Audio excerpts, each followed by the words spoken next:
time. Hopefully everybody can see my slides and can hear my voice. My name's, thanks, Brooke. Welcome to this session entitled Emerging Applications of sUAS, which is uncrewed aerial systems. This is a special interest group that we've run the last several of the SAGE Gauge meetings to kind of just discuss where the community is on use of these systems and kind of what kind of facility support that UNAVCO or the future merged facility could provide. My co-host is the illustrious Peter LaFemina, who was having problems connecting. So I think actually Peter just showed up. I'm on now. Apologies about that. Awesome.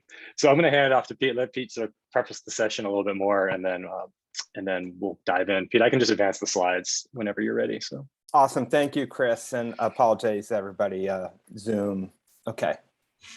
So thank you all for joining us to discuss emerging applications for small uncrewed aerial systems. And next slide, Chris.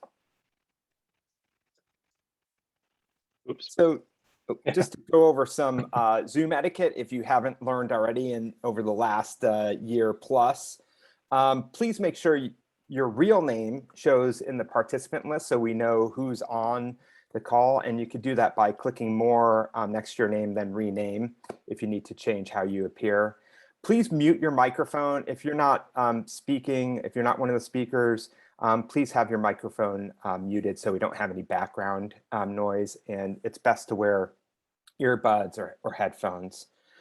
For the participants, please turn off your camera in these larger sessions. In the breakout groups, in the smaller sessions, please feel free to use your video camera, but for the larger sessions to preserve bandwidth, please have your videos off.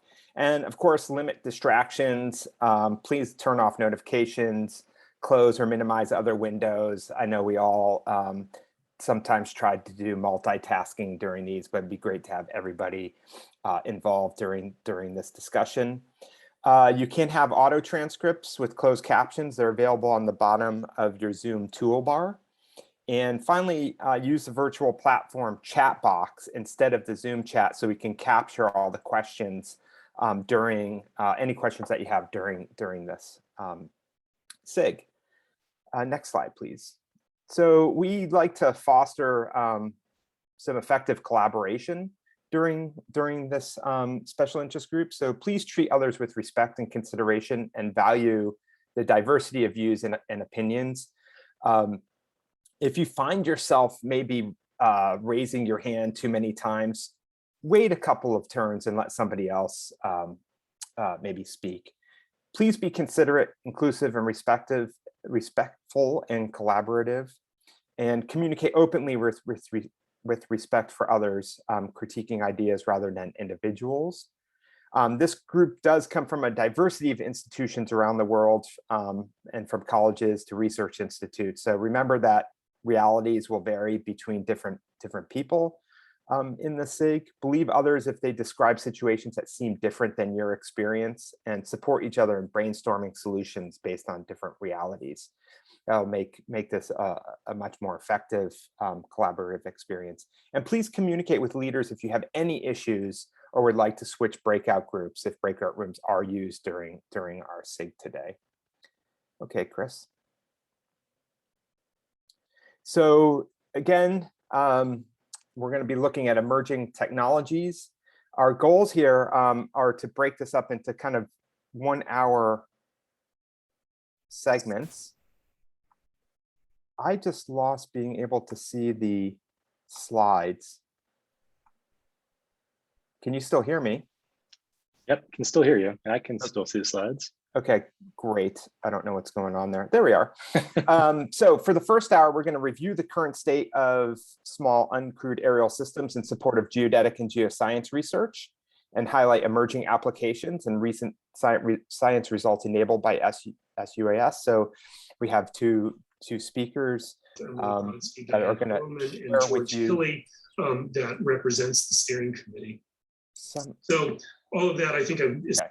And for the second hour, capture feedback on future needs, opportunities, and challenges related to UAS and the SAGE Engage community. So we're going to start off with a presentation by Chris on the gauge geodetic imaging, what's available, what are they supporting currently. And then Einat Lev from Lamont Doherty Earth Observatory is going to be talking about sUAS use in volcanology. And then Mike Bunz will talk about his sUAS usage as well. Then we're going to allow 1 to 2 minute presentations if you have anything that you want to show or share. We're going to have these pop-ups, so very quick if you're interested in sharing what you've been doing with sUAS. And then we're going to have some poll questions to stimulate the discussion for the second hour of our SIG. So without further ado, Chris, take it away. Thanks. Yeah, and I'll just say that those poll questions will appear back in that Pathable interface. We're not going to use like the Zoom polling functionality. We're going to use the Pathable functionality. So we'll see how that goes. I got them all loaded up last night, but this is new territory, at least for me. We've done this session now a couple times at past Sage Gauge meetings, and so this presentation is essentially a summary of the state of geodetic imaging with a specific focus on UAS at UNAVCO. And honestly, given COVID and other factors, not that much has changed in the last year at UNAVCO because we have not been doing a lot of field work and getting out with instrumentation until just recently. So I'll go through this relatively quickly just to remind people about what UNAVCO currently offers, and then we'll get on to probably the more interesting presentations. So geodetic imaging at UNAVCO is a program that I manage. Began with terrestrial laser scanning in 2008. We had presently had 8 TLS systems, 7 of which are Regals and 1 Leica. And we deploy these in support of all kinds of various PI supported science, oftentimes with a field engineer that supports them, but occasionally as instrument loans for users who are recurring or who already have experience with these kinds of systems. We provide access to specialized software via like license sharing and a license server. So that's things like Ryscan Pro and Cyclone, which are software packages for processing those data sets. We do a fair amount of education and training, things like short courses, intro to LiDAR, intro to photogrammetry, courses at meetings like GSA. And then we maintain a data archive where you can publish your data with the DOI for fair, compliant data publication. So over the last 5 or so years, UNAVCO has begun dipping a toe into the water with sUAS systems. We've done a fair amount of photogrammetry, SFM photogrammetry for various PI supported projects. That upper right image is the Galapagos in Ecuador, and we've done a fair amount of work with the polar support in Antarctica, 3 field seasons, and there are at least a couple of polar field engineers I can see on this call who have been actively leading that work. Our field engineers, the ones that do geodetic imaging, are FAA Part 107 certified.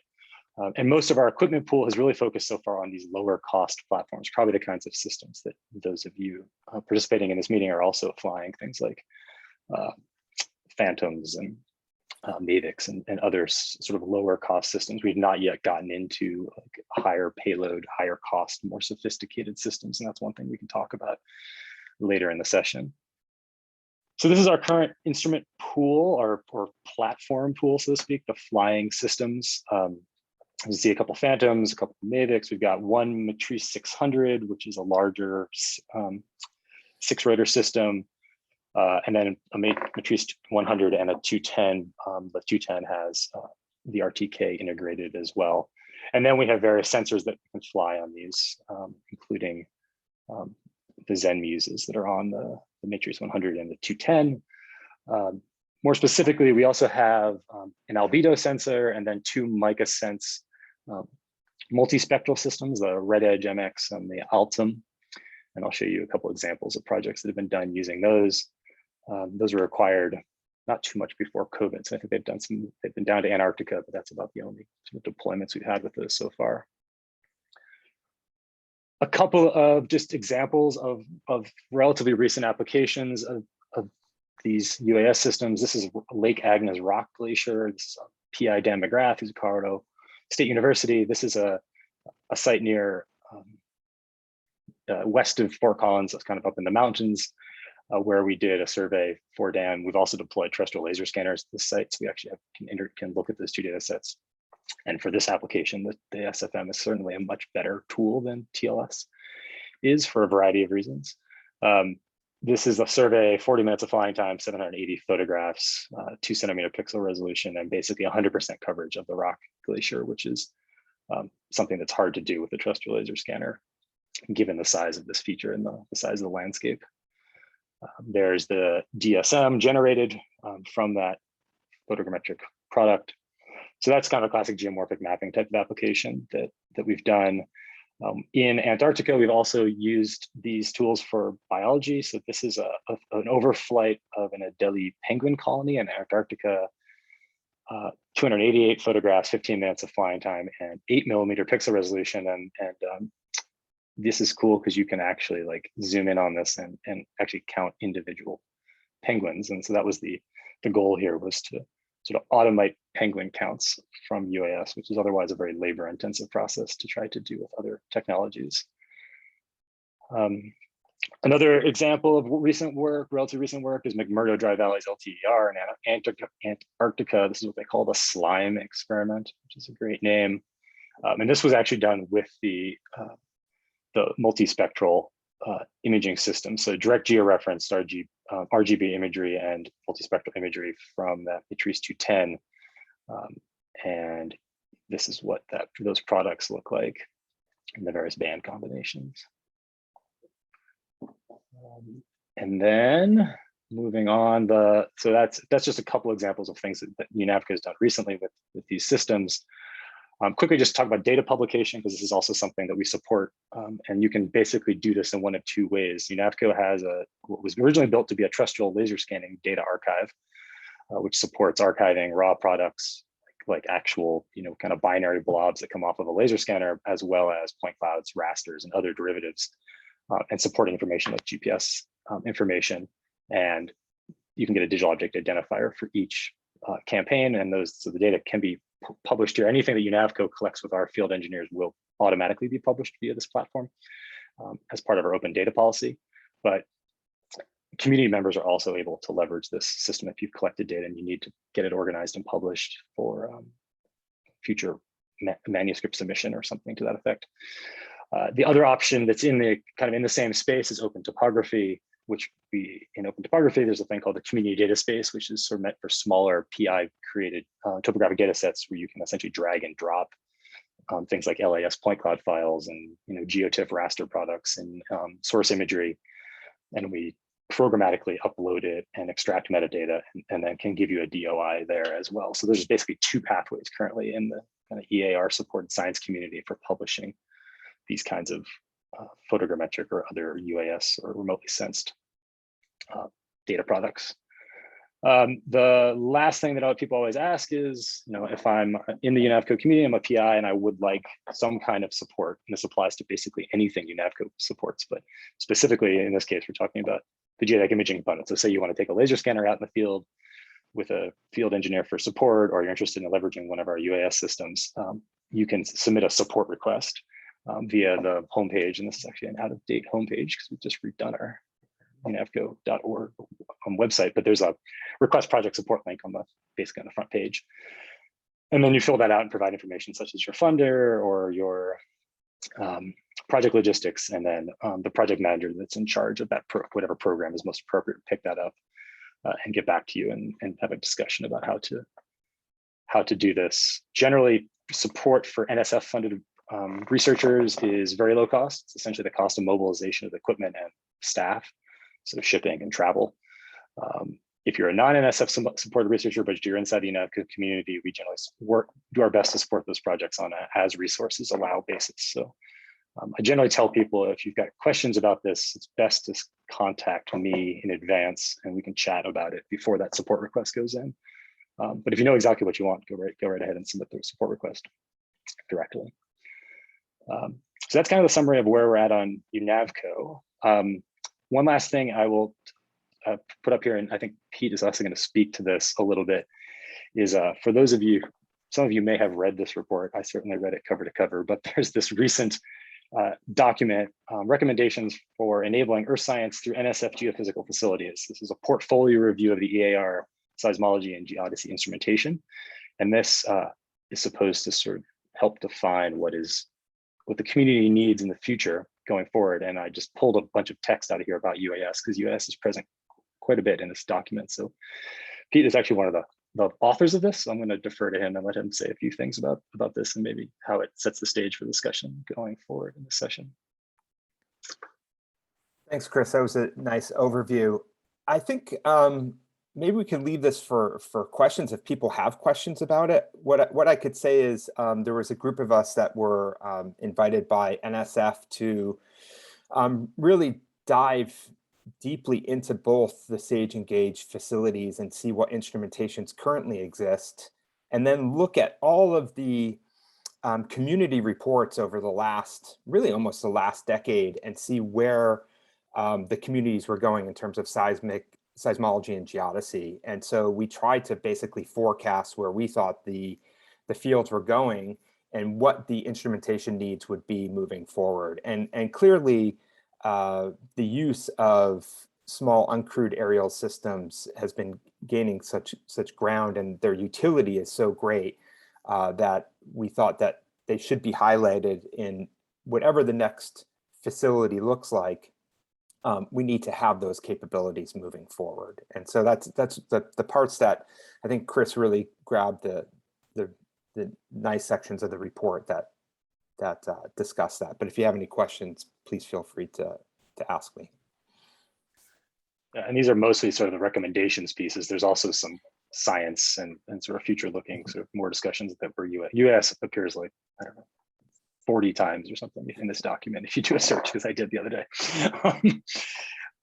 So before we transition into our first speaker, are there any general questions about kind of UNAVCO facility support? I think you can either, this is a small group, so I think you could unmute yourself and ask these questions directly, or I think they can go in the chat in the Pathable space and we can try to answer those as well. I'm gonna stop sharing while we do that. And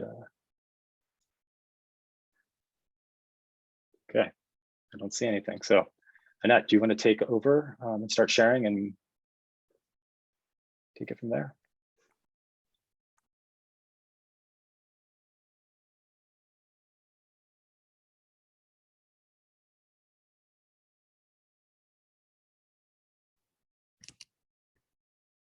Yes. Can you hear me?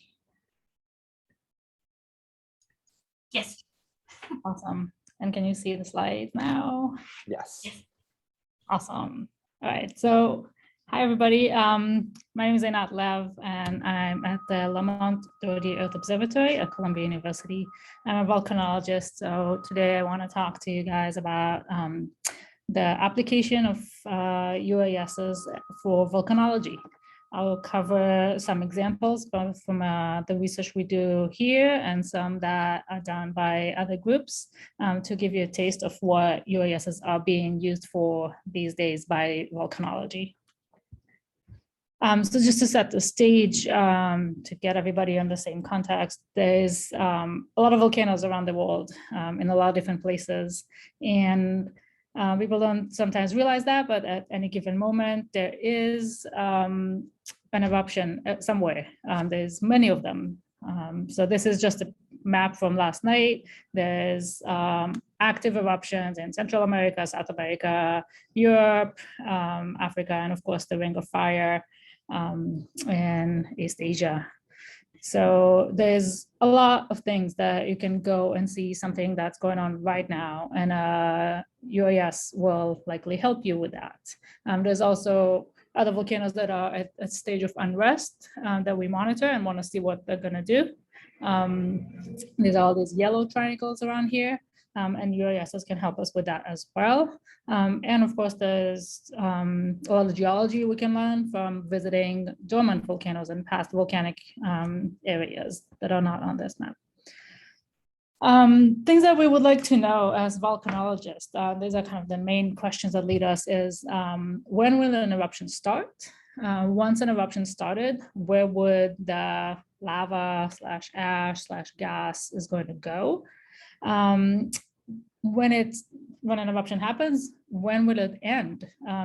It's sometimes kind of focusing on when will it start, but it's very important to also know how long will it be going on for. If you're, for example, evacuating population, you want to know how long they're going to be displaced. And then another big question that informs all of that is also, what were past eruptions like? What was the lava doing? Why was it doing that? And what was the history of a specific volcano was like? And UASs help us with all of that. In general, we study volcanoes with a slew of instruments that I'm sure a lot of you know, looking at the ground deformation, the seismicity, using geophysical measurements like conductivity, measuring gases coming out, the gas amount and gas composition, and looking at the hydrothermal hydrology system. And to all of that, remote sensing, these are all, this first image showed all the ground-based instrumentation, but aerial and space-based instrumentation is really, really key. Many volcanoes are in remote places that are difficult to get to. So satellite and crewed and, of course, uncrewed aerial systems are really important. The really simple answer of why use drone for volcanology is that drone, I'm going to say drone, I know it's supposed to say only UAS, but we'll say some drone. They can go to places that a person cannot, or really in many cases shouldn't. This is an example of a video captured by Felix von Orlock and Fuego volcano in Guatemala, where a small drone got really close to a big explosion of fuego. So to get this close to a plume, you definitely don't want to have a helicopter with a pilot or a scientist on board to do that.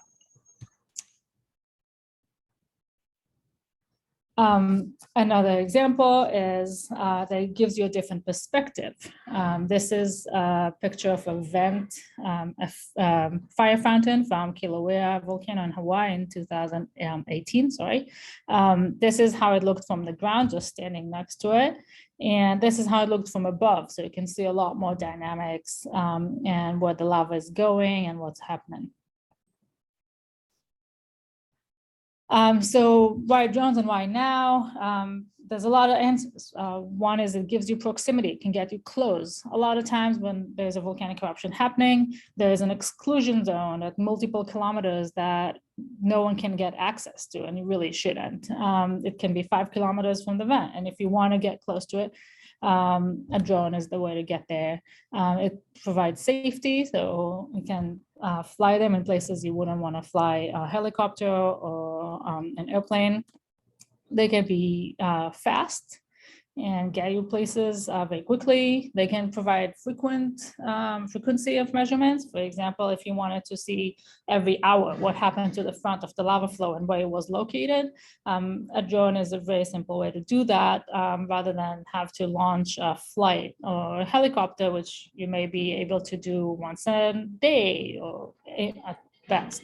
Of course, the low cost, it's much cheaper to fly in this. For example, here's a DJI Phantom remote control looking at a lava flow in Iceland.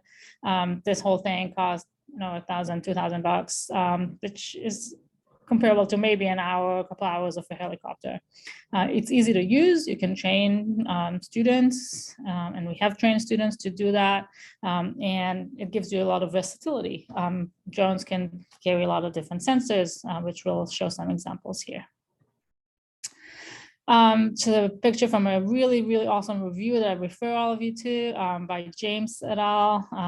Like 30 different authors from all slews of all parts of volcanology. They use UASs of different kinds and different sizes with different payloads. So it really gives a lot of examples, and it's a really good reference that just came out recently.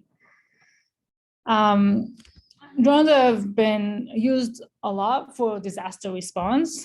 These are pictures from, again, the Kilauea 2018 eruption, which really highlighted the importance of using UASs for volcano response.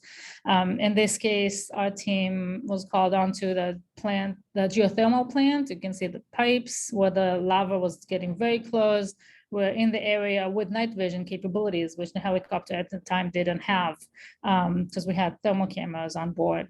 And then this, we were also showing the location of the lava flows on the controller to the land crew, the road crew that was responsible for evacuation. So that gave them an eye in the sky that they wouldn't really otherwise have. And all that data was shared with civil defense on the go. So it was really, really helpful.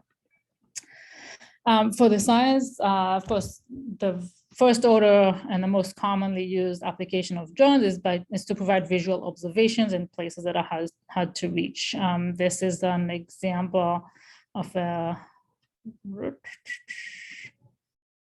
supposed to be a video showing the inside of a volcanic vent that is currently erupting in Iceland at the Fagradalsfjall volcano. And so we were able to fly and look at the convection and the circulation inside the vent, the details of the lava flow and how it was moving. And so it gives us a really effective eye. So from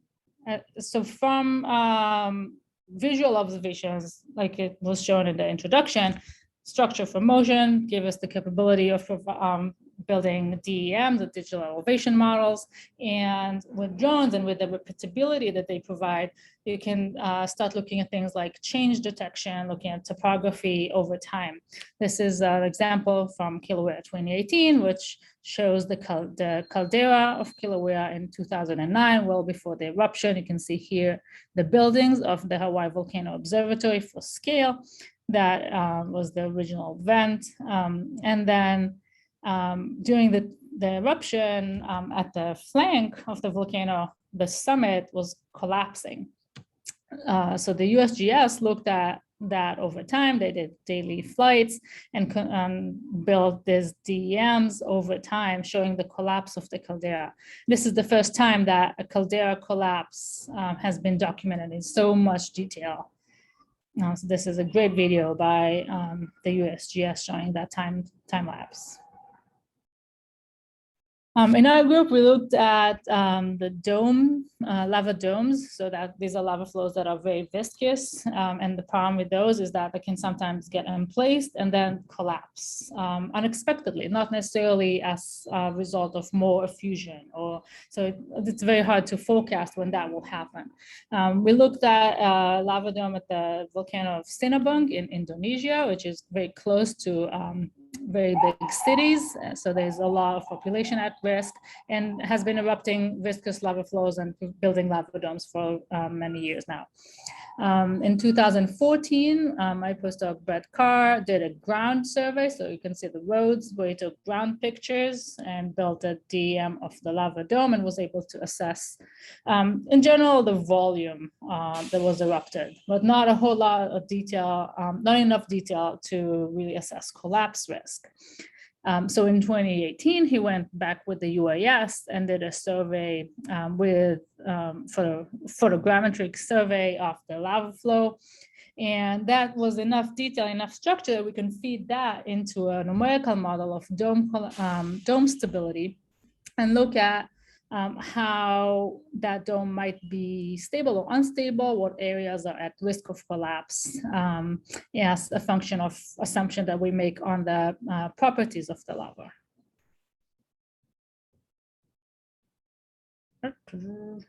Great, so that was supposed to be another video from Hawaii, from Iceland, where you'd see the same vent, but with a thermal camera.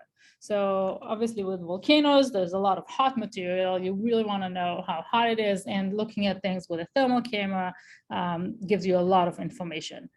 For example, in this video, again from Hawaii, you can see the lava flows at night. So, and then this is the road approximately, and that's the coastline.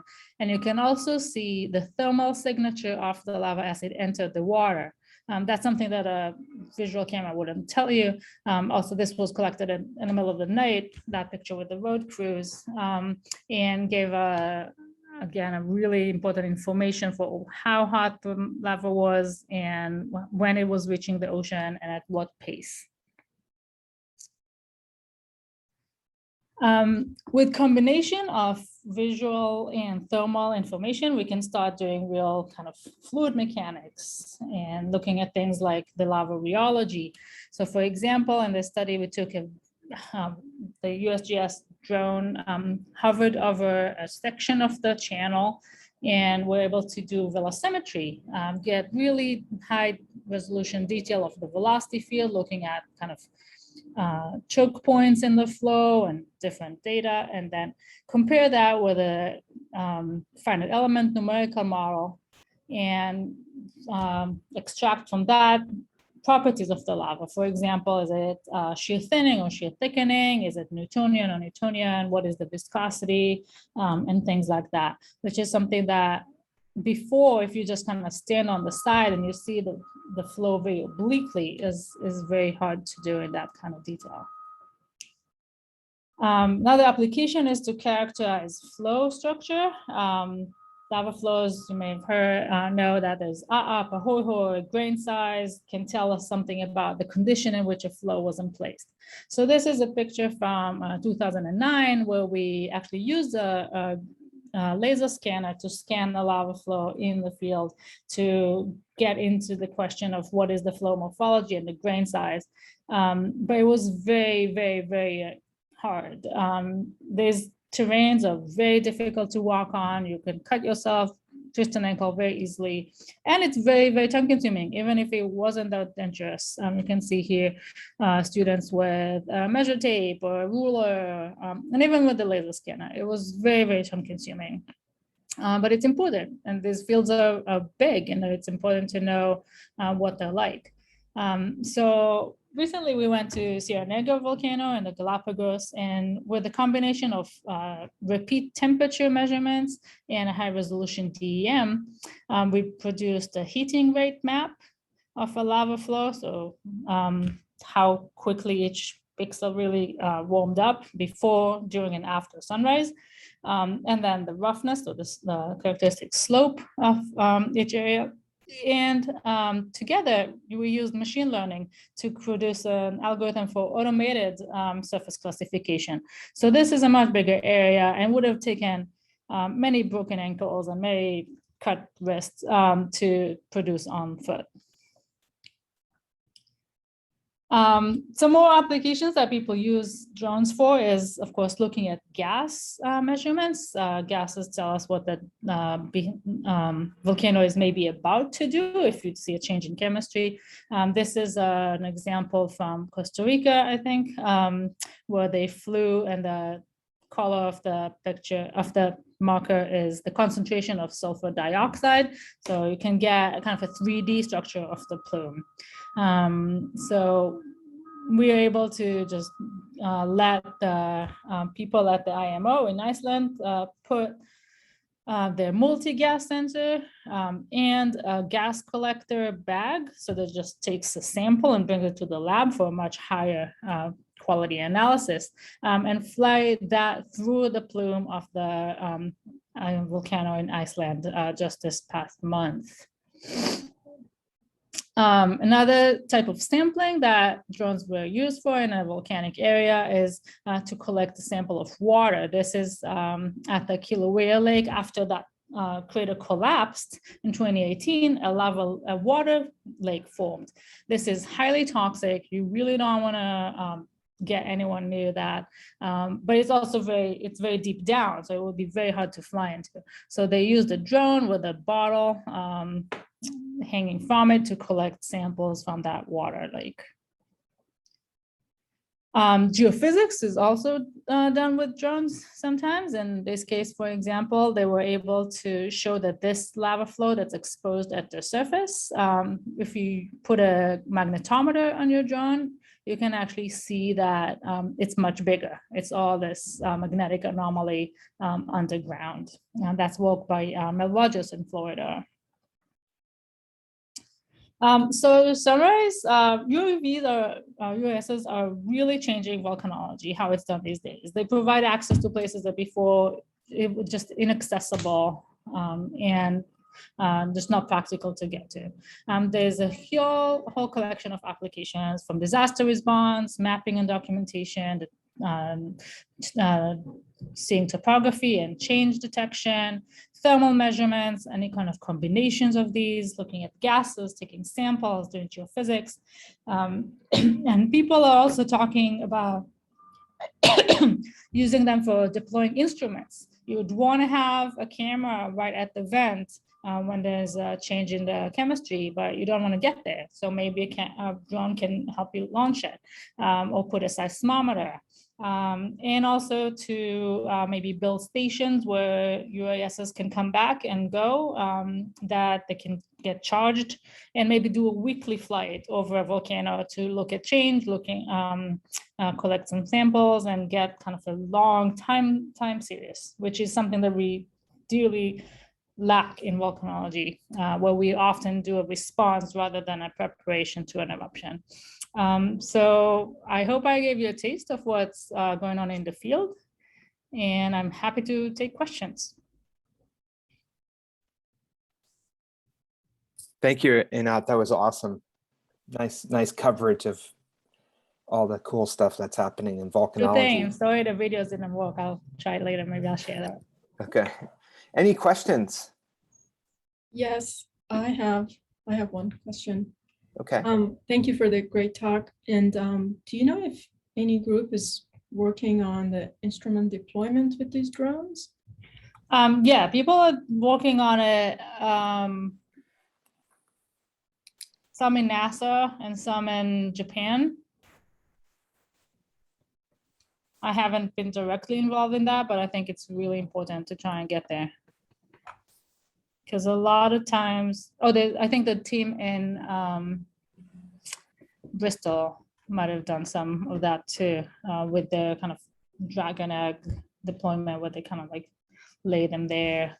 This is mostly for sensors related to maybe like in volcanology, specific related, like putting some sensing element or something there? Yeah, so people are looking to deploy kind of small gas sensors or maybe sensitive tilt meters or kind of geophones to get maybe if there's a change in the tremor.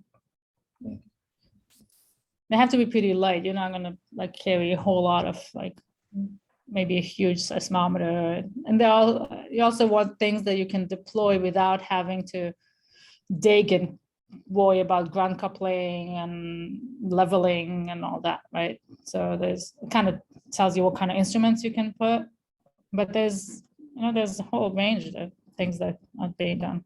Thank you. I also put some questions in the chat box. This is for anybody from maybe UNAPCO who is involved, and I was curious to know, if there's, if you're planning on obtaining more UASs or sensors and some regulations for flying these, so I would appreciate it. Yeah, thanks. I saw those in the chat. If you don't mind, let's defer those to the second hour, because those are sort of general questions and they could lead to bigger conversations, I think. So that's perfectly fine. Thank you. Yeah, so let's kick over to Mike now, as just one more talk to kind of help stimulate the conversation, and then we'll transition into more open discussion. Mike, are you ready to take over? Yes. Okay. I think I know you have to stop sharing your screen, and then Mike can share his. All right, I will share.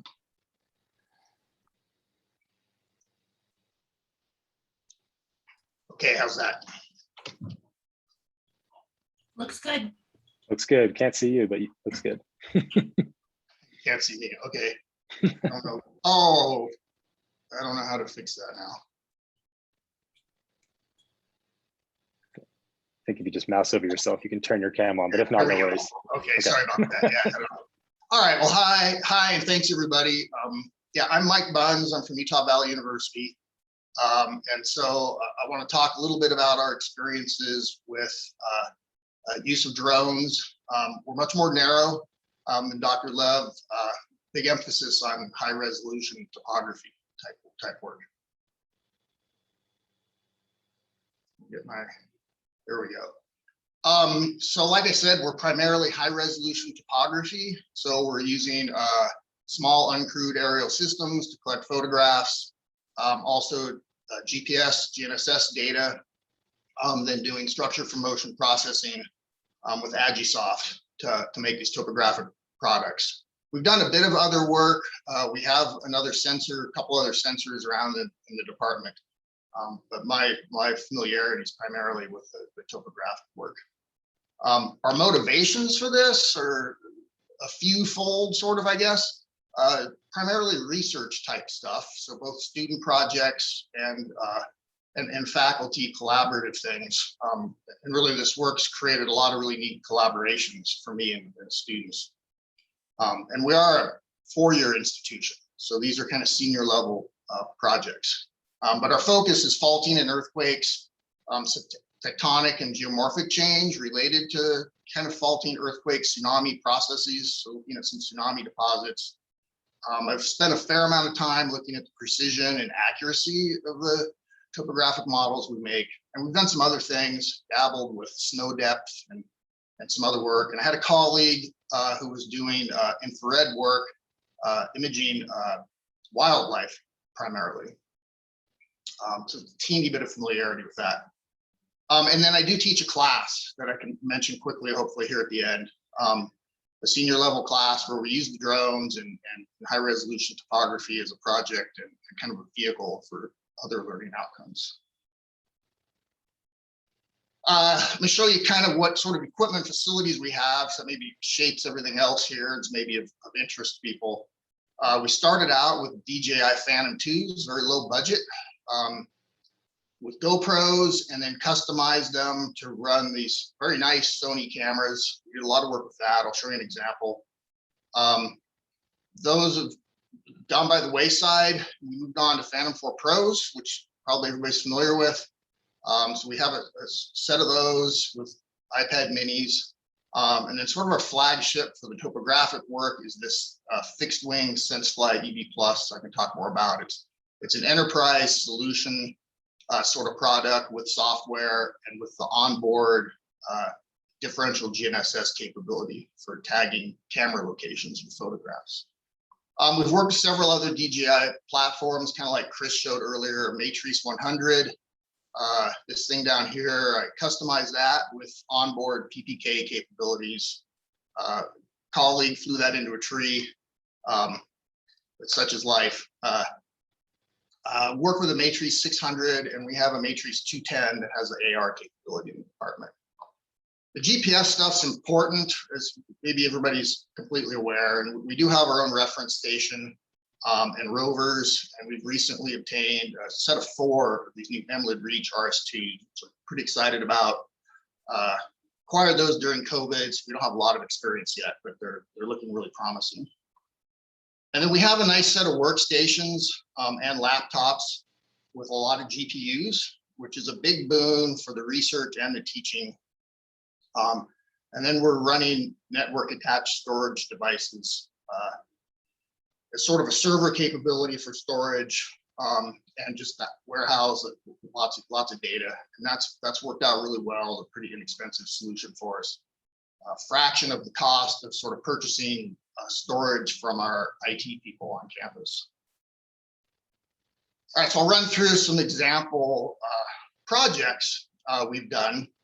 This one is the Lost River Fault, which produced surface rupture in the 1983 Bora Peak earthquake, marked in red here in this map. And we went out, a collaborative project with Chris Dross, and Ryan Gold, Rich Briggs, Nadine Reitman at USGS, and we mapped the portions of the rupture in the yellow highlight here. So about 17 kilometers, created a point cloud and a digital surface model. The idea here was to, this surface rupture is produced sort of a spillover across what you might call a segment boundary, or the structural complexity. And so the measuring the scarp heights helped address how common that is in past events, and what sort of moment release there was involved with this jump across the segment boundary. And these are really important questions in earthquake hazards. You know, the probabilities and the ramifications of these earthquake ruptures jumping these so-called boundaries. So Chris Dross did some really neat work with that, and that's been published. And he's got another paper in the works. And here's the scarp running across.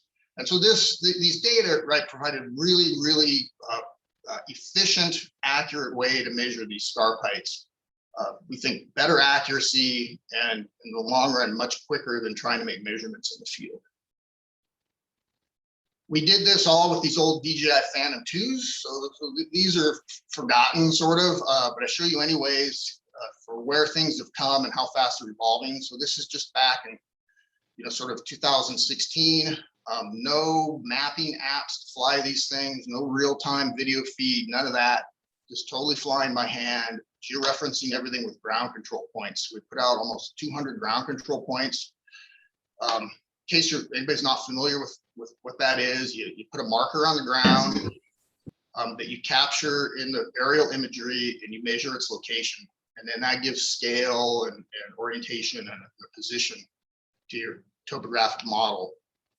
And so these require placing these things in the field, measuring their location, and then going back and retrieving them. So this is a huge time-consuming field effort. And so a takeaway here, and having used these same techniques for quite a few other pretty good sized projects, is they work, but life's much better with other platforms and capabilities, no doubt. And Dr. Lev's nodding yes.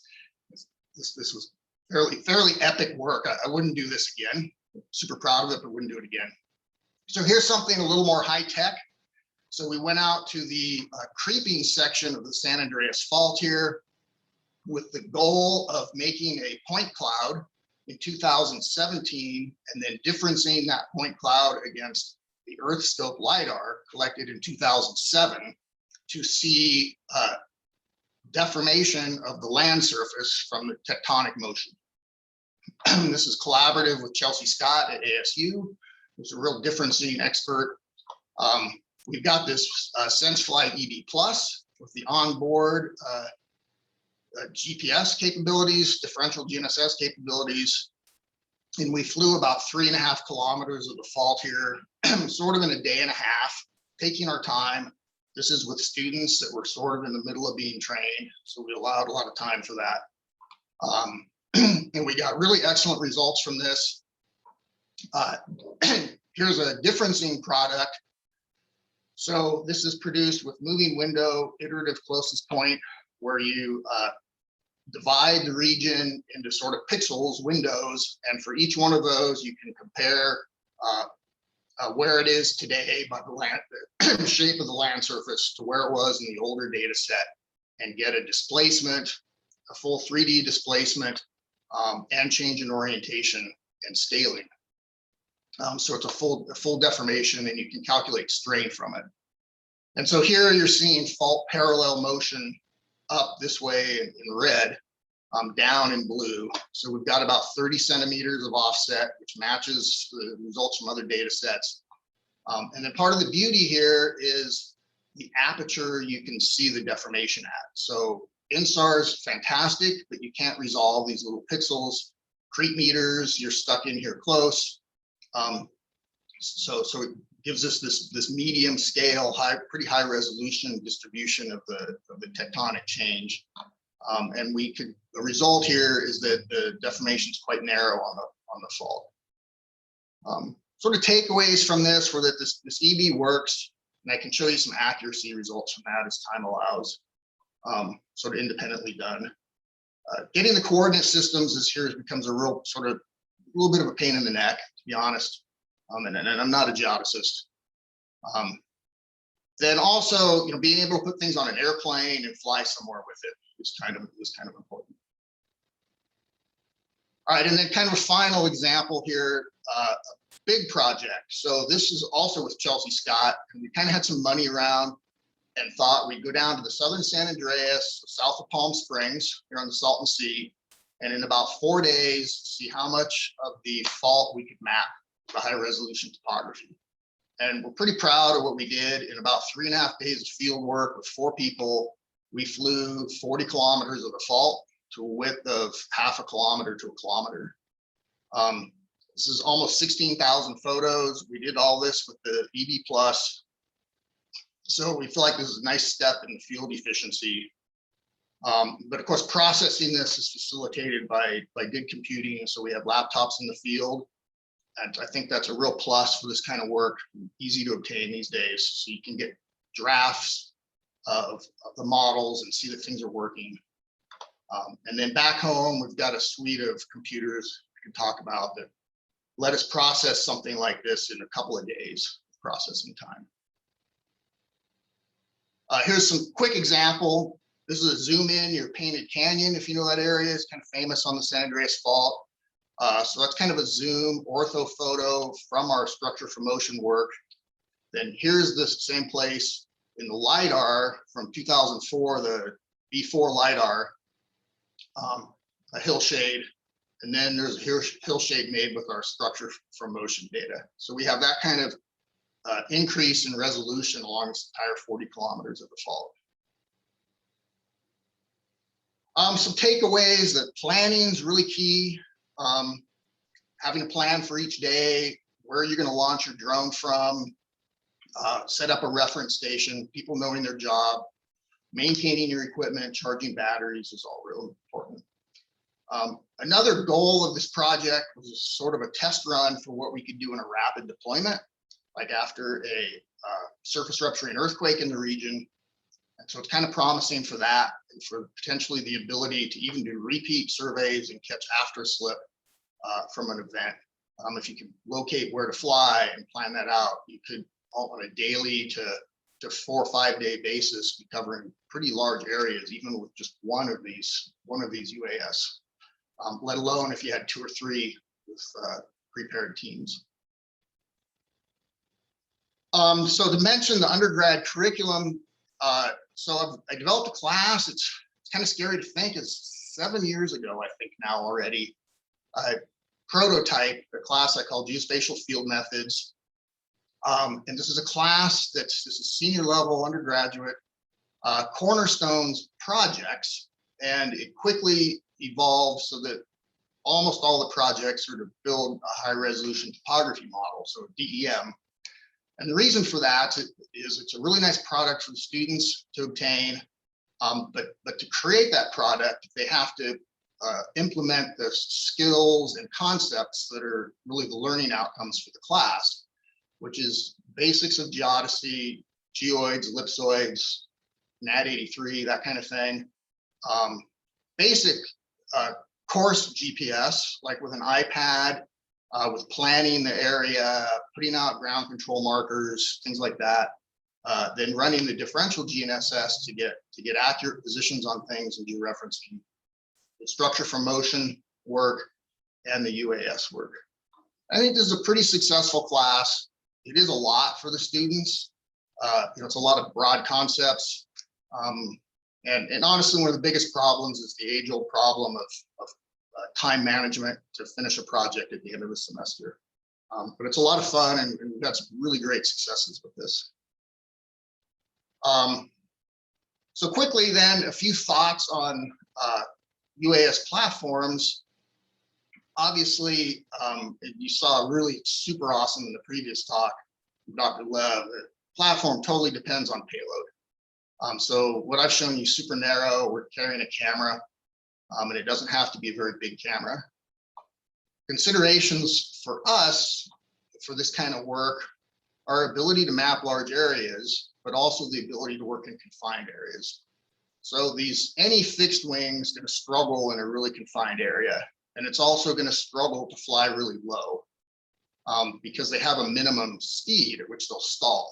And I think some of these other vertical takeoff platforms, which have an added versatility, I'll show you, maybe have even higher stall speeds. And so those speeds are too high for flying really low to the ground because your photos will smear, they space too far out. You can get around that with higher resolution cameras to a certain extent. but also turning these things. So if you have big cliffs and things nearby, they just only turn so fast.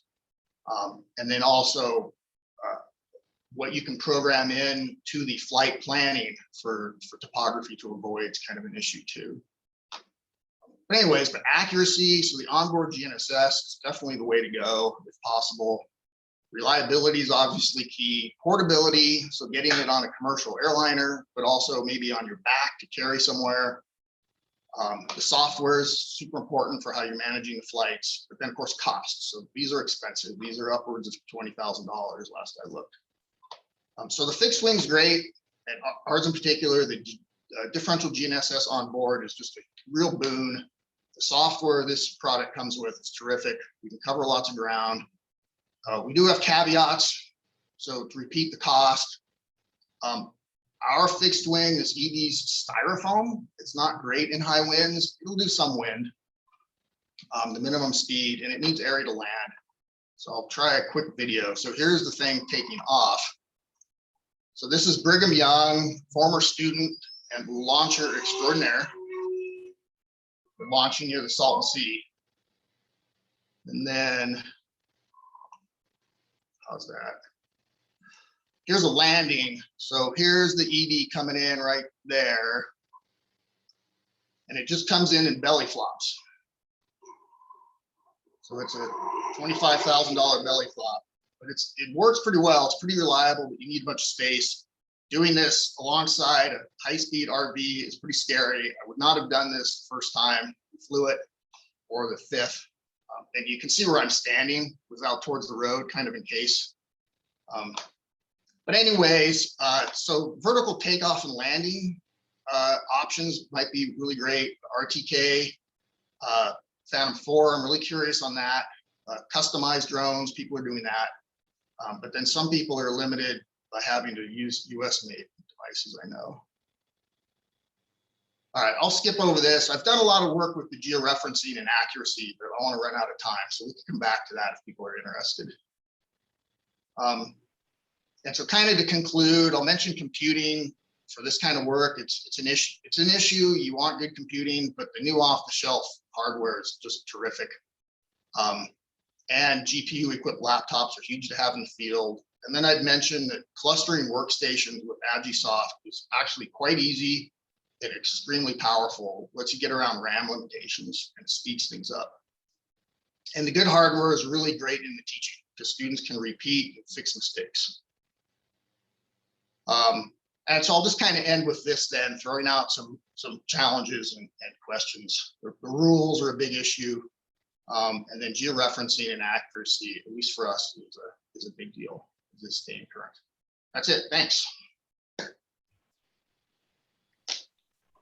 Great. Thanks, Mike. Thank you, Mike. It's a great overview of some of the things you've done. So do we have any questions for Mike before we transition? Yeah, it looks like I see a hand raised. Go for it. Yes, thank you for the great talk. That was really, really interesting. And very nice. Looks like you put a class I'm sure students will appreciate, and really, really great. Did you have to make any custom adjustment to your drones, or other than maybe attaching the camera, but anything else? Or the students in your class, do they do any hands-on lab work with the drones? Yeah, so customizing, like with that EB, it's just an enterprise solution. So it's potentially you fly it kind of black box, right? They've done a lot of work, and so no real modifications other than when the warranty expired, switching to aftermarket batteries and SD cards. The old Phantom 2s we modified in a few different ways. And then I had a Matrice 100 and I purchased third-party differential GNSS kit from Septentrio. It's the same hardware that's in the EB, it turns out, and totally customized that myself. But then the students, I have them fly them, but that's it. Yeah. And in fact, flying, what I do is I still have some of those old Phantom 2s around, and I start them on those. And then the EB is automatic. You throw it in the air, and then they give you a controller, the SenseFly, but they recommend you just kind of leave it in the bottom hidden of the case and never take it because those things are really hard to fly by hand. Thank you. Any other questions on? Yeah, Mike, I'm just curious, you know, with the fixed wings, I think almost all of them are crash, I'll call belly flop landing, right? Is that what you called it? Or yeah, and or people catch them in nets. But you know, you flew 40 kilometers of the San Andreas. Did you have any problems with the body with all the landings? Yeah, so good question. So no. So we had, I mean, I could show you. So launching it is a little tricky. And so we had a launch crash. So one of the students tried launching it for their first time ever and kind of threw it straight up and it broke the propeller off. But we have a bunch of spare propellers. And what happens is that thing, I mean, if you're curious, so it's made out of styrofoam, and on the base, it's got a replaceable sheet of plastic. And we did wear through that. It already had some miles on it, but we wore through that, but we have a spare. And so those are $100. And the ailerons, the flaps on the wings, those are just, it's almost like perforated styrofoam. So those wear out after a while, but for $180 or something, you have a spare pair of wings. So we had that. So pretty good. Yeah, it survived. That was a worry. Okay. That's a worry. Thank you. I want to say something about also landing in volcanic areas. We usually don't have nice flat roads to walk with for landing, even with the vertical landing multicopters. So we mostly use land catching because the terrain is just too rough to land on without collapse, without tripping over. Students are afraid in the first time and then they get used to it. We on that Bora Peak thing way back when, those drones had 7 to 9 minutes flight times at altitude.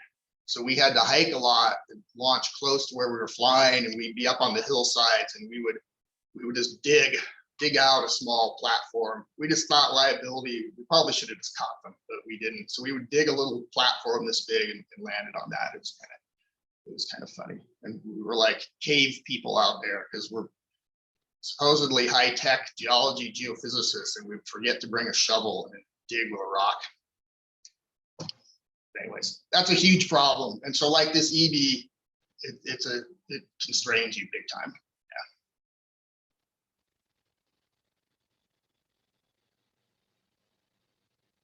All right. Any other questions for either Mike or Einat? All right. Chris, should we move on to the poll and then just open discussion? Sure. Yeah, let's do it. So it's a little bit different the way this system's set up. Last time we did these questions one at a time and then had sort of discussed them, but they all, if everybody goes to the pathable system and goes to the poll section, there's 6 questions and they're all present at once. Pete, so I don't know if we want to have people go through them and answer them all and then discuss them, or we want to go through one at a time. You got thoughts on how to handle that? No, not really. Let's just do them all. Right. Could you send the, Einat's asking for the link here, I think. Do you have that readily available? Yeah. I got it. Yeah, got it? It's over on the, yeah, that link right there. Melissa just pasted it in. So it's over on the pathable side of things, not Zoom. All right, let's take a minute or two. I don't think it should take that long to do the polls, and then we can, yeah, we could look at the responses. And actually, we had mentioned that we could have pop-ups. Does anyone have anything to share in terms of their use of sUAS that you want to share with anyone before we do the polls?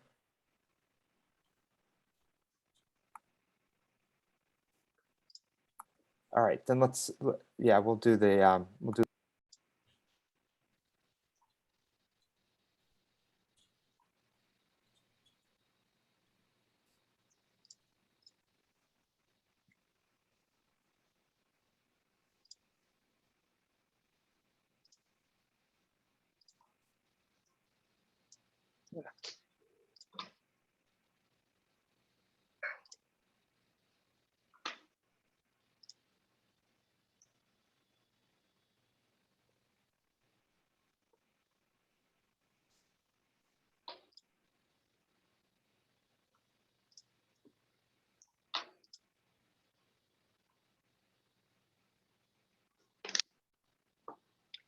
So I just realized the question that asked about current barriers was only allowing one response, but I just changed it to make it multi-choice. So.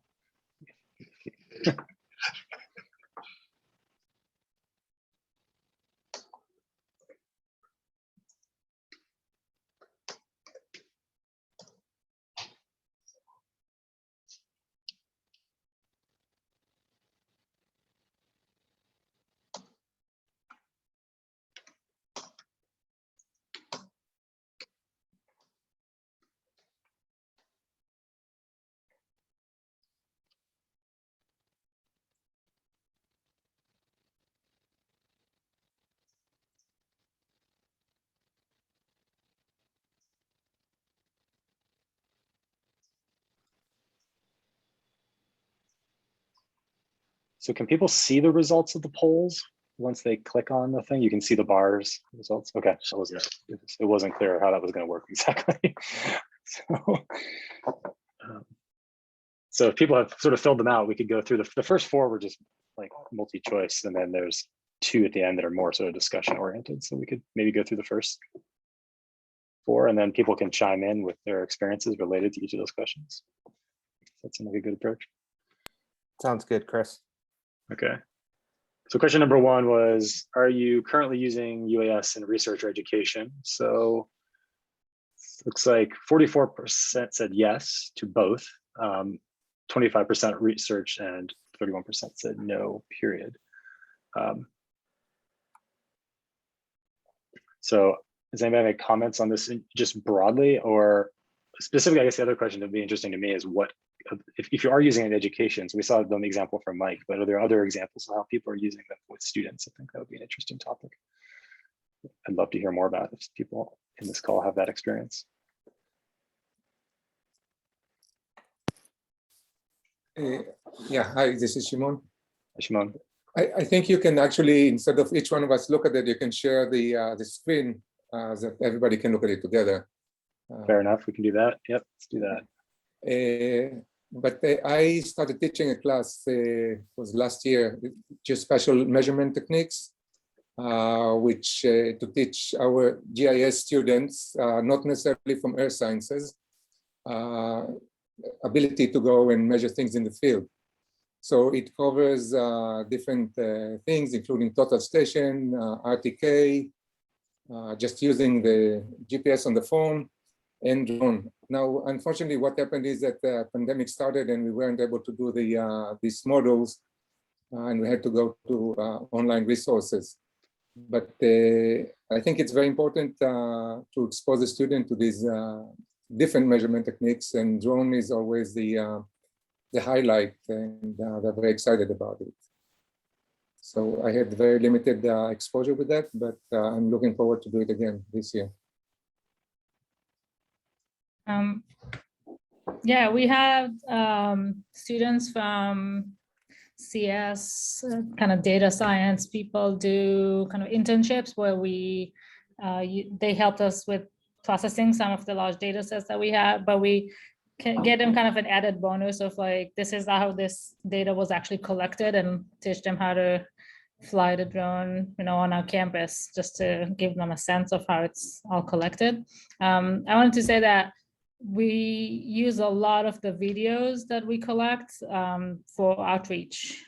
These are always, really, really cool, how to look at the volcano from above, and they make any sort of public presentation that we give about our science a lot more exciting for all ages. So when we go and make the lawnmower pattern to collect photogrammetry data, we also try to fly it around and get the scenic view, so that it's something that we can use for outreach. So it's a really powerful tool. I can say from my experience, I mean, that sounds great, and maybe I'll apply that. But the students in our, they don't have much of a background in these kind of in geodesy or in it. So this is opportunity actually to teach them some geodesy, and it's just a way to attract them to do some geodetic work or to apply to different, I mean, in our case, interested in mangrove mapping and things like that. So we do that, the surface promotion, and that's the idea, is to how we apply that. But I'll be happy to hear about other sensors that can be used and maybe shared among the community. I'll just add, we've been, the students haven't been involved in the data collection, but we've been using the data to produce fully immersive virtual field trips, which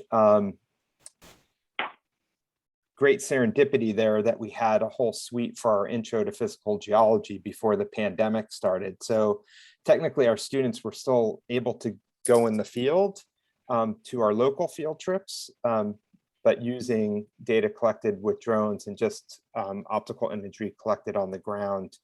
You know, we made 3D models of outcrops that students were actually able to measure sections, stratigraphic sections, as well as strike and dip, you know, make real observations of the outcrops.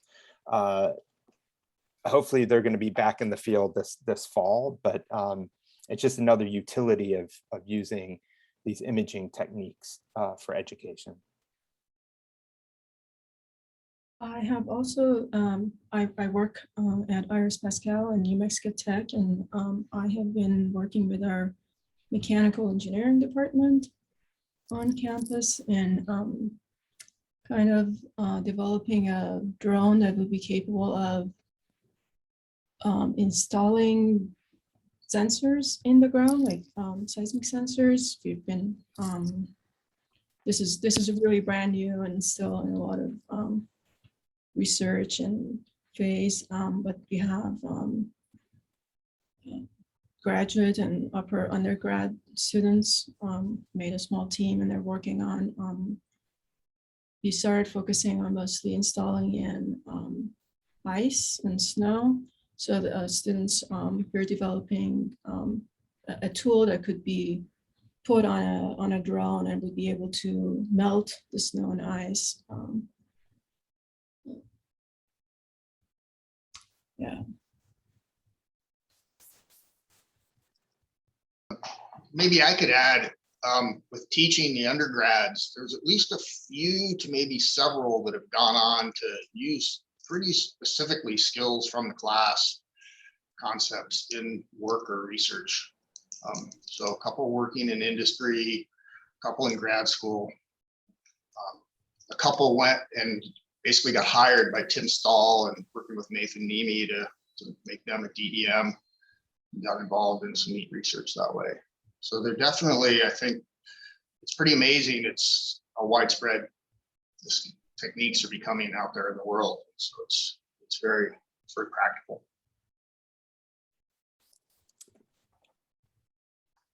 For the 31% of the 14 people here that responded no, is there something, do you think that the Gauge facility could help with in terms of helping you start to utilize sUAS,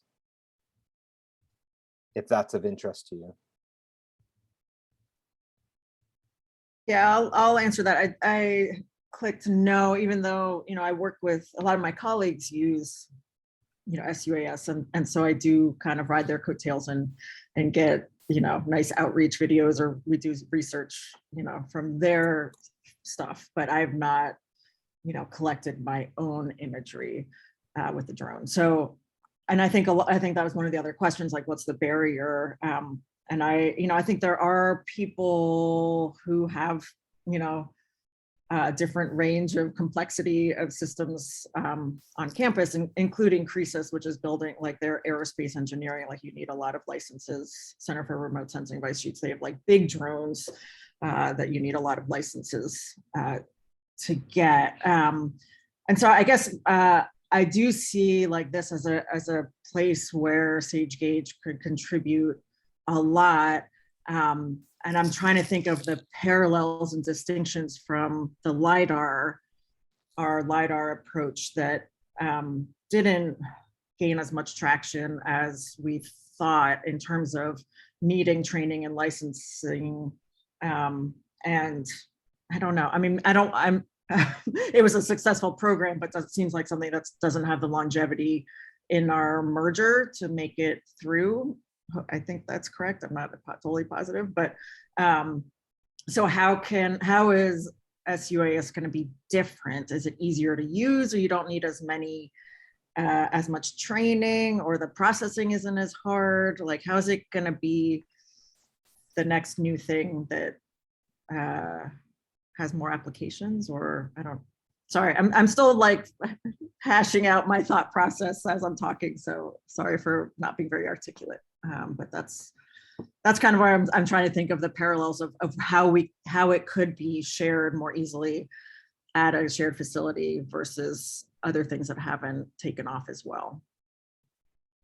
Yeah, we had a lot of discussions, Leah, about that for this seismic and geodetic instrumentation report that Chris put up earlier. And yeah, we had some, I would say, hard discussions about what's being used, what isn't being used in terms of instrumentation, because at the end of the day, this is all funded by NSF, and there's, a finite amount of funds that they're going to provide. So we tried to keep as much as possible, but certainly TLS had an arc and now it seems like sUAS is being used maybe more so and has maybe a lot more potential.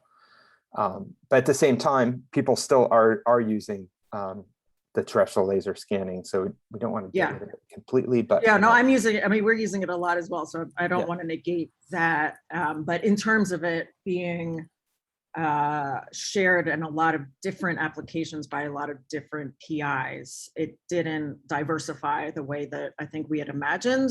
And maybe that's because the workforce was a little more siloed, whereas sUAS seems a lot more applicable.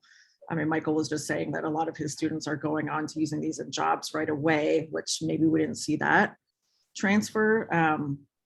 So yeah, I don't know if I need to look through that section of the report again. If you guys had any kind of guidance on if we are going to push it in the merger, ways to kind of lower the barrier of entry. Yeah. So we didn't provide any guidance in terms of it was really for NSF. That report is really, what we thought as a segment of the community, what we thought a future facility should have in terms of instrumentation. And hopefully with the merger, people use that report to guide it. But, yeah. As somebody who sat and watched a lot of PIs come through and ask about TLS support over the past, 9 years or something, TLS had that arc in the beginning because there was this vision that you could run a terrestrial laser scanner in the field and get the equivalent of a beautiful bare earth DTM like you'd get from an airborne based LiDAR survey. And I think a lot of PIs learned that TLS is a very specialized tool that's really good at a very specific set of things and is actually not so good for a lot of other things. Even those examples I showed at the very beginning of flying that rock glacier here in Colorado, that's a very ugly TLS laser scan. Whereas the SFM, that just the look angle from flying and looking directly at nadir at the landscape is a much better way to map larger geomorphic features. And so I think TLS still has a place, but I think it's just one tool, and that UAS kind of fills a really interesting gap, like this ability to do the kind of things that Mike and Anat showed of being able to do, relatively high frequency multi-temporal collects of topography or thermal or gas or whatever it is, seems like a capacity that's really important and fits in sort of a unique space in the continuum between like a TLS through to an airborne laser scan survey, and fills an important bridge between those two end members. And I think that comes through in that report. There's a section in the report that talks about nurturing state-of-the-art geodetic imaging capabilities that include mobile, airborne, and sort of UAS based. So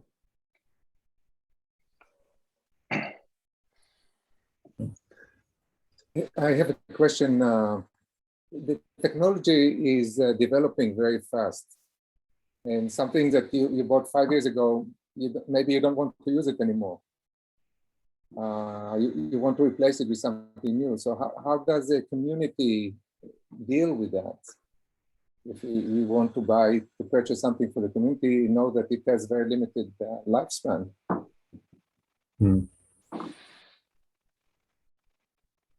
I think we see that in everything, though. well, I was just going to say, I mean, and Mike kind of showed this, and not did as well. You know, the old Phantoms still fly, and they still collect data. It's just not as easy to use, right? Because they don't have, they're not as easy to fly. They don't have the flight planning software. They don't have GPS, those sorts of things. But they still do. You know, they still work.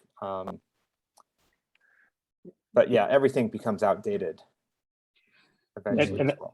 And part of that may be that the facility needs to be a little more aggressive about turning hardware over, you know, like keep something and fly it for a couple of years, and then before it's truly out of date, you know, sort of sell it or pass it on to a university or something, and then purchase something new. The good news is these systems, except at the very, very high end, are much, you know, $20,000 for an EB is way cheaper than like a Regal terrestrial laser scanner, which still costs $200,000+. So there's potential to have a variety of different systems and maybe cycle through them more aggressively than we have with, say, the TLS pool, which is now getting old because we haven't done that. Yeah. Or the facility could, sorry, interrupting you, or the facility could spend in research and development and build something that would be more maybe accommodating of the needs of the geodetic or the seismic community, and would be more versatile, or work with the industry to make something that is, you know, would be able to adjust, adapt, and, you know, replace sensors or something of that kind. And, you know, in terms of the advance and how quickly things become obsolete, for the larger, more expensive systems, do they change over less rapidly than sort of the smaller systems? You know, where you might, you know, push into that, where that seems like a better shared facility than some of the really, you know, cheap ones that almost anybody can pick up and buy. Yeah, before we go to, because Leah has her hand up, but yeah, I mean, I feel like we've had this conversation, but at the lowest end of the market, you know, I don't think the facility needs to go out and buy a couple $1,000 UAS systems, because that's within reach of most faculty and most departments. It's maybe at the higher end of the spectrum, or these, like, you know, systems that can carry multiple payloads that are larger, or when we start talking about laser scanners or hyperspectral sensors, those are the things that probably are better suited for this facility. But I'd be curious to hear what other people have to say. Leah, do you want to go? Yeah, I mean, my question was kind of related to that, in that, you know, like some, whatever, there are companies around most of our universities that we can probably rent them from as well. And so what's the like benefit? Like at what point is it worth it to have the facility own certain ones? And maybe those are the ones that Chris was talking about, the kind of higher end, more adjustable and tweakable, the type that are not used for agriculture, for example, that might be easier for us to get our hands on. And also, I mean, my perception, which is, you know, one reason why I've been shy about using them for teaching, is that, yeah, I mean, it's a kind of a steep learning curve, and it has a high risk. And, you know, I would, for, you know, just a mapping exercise, you know, locally there, I can probably get a data set. It's not as fun, but, you know, I would be worried about crashing it.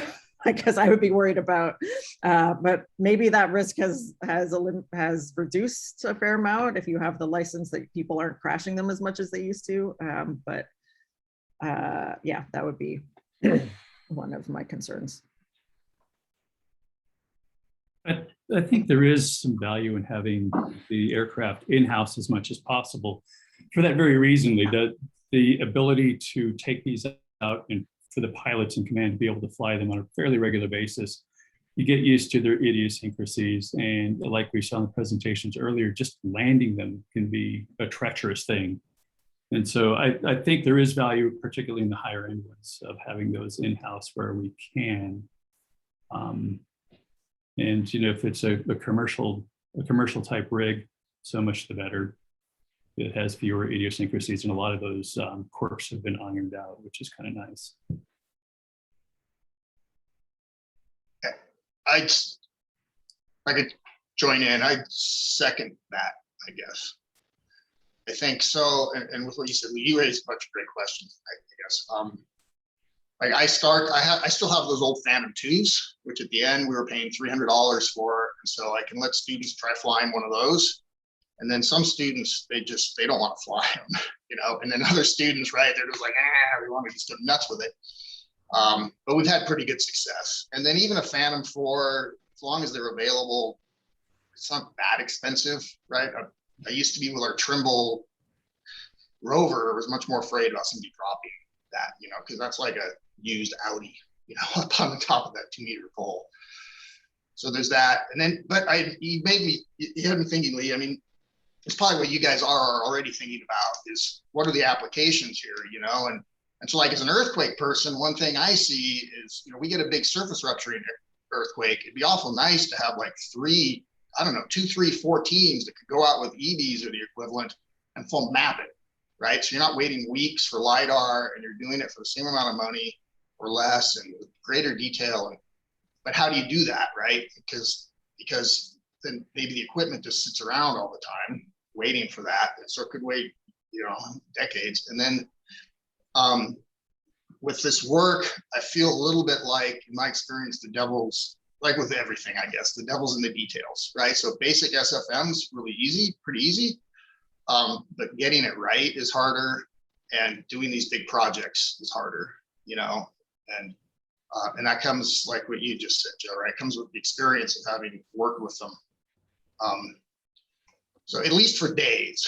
And so then how does that work with a UNAVCO or a external enterprise business model, hiring the expertise and all that. So well, and tough questions, I guess. Another thing to add to that is that a place like Antarctica, for instance, we're so heavily regulated on these that if you don't show the National Science Foundation that you have the expertise in the pilots, that you have the knowledge on the ground and how everything works. I mean, you've got to develop field season plans and how you're going to fly these and how you're going to deconflict with other aircraft. And you've got all of these environmental impact assessments that you have to make ahead of time.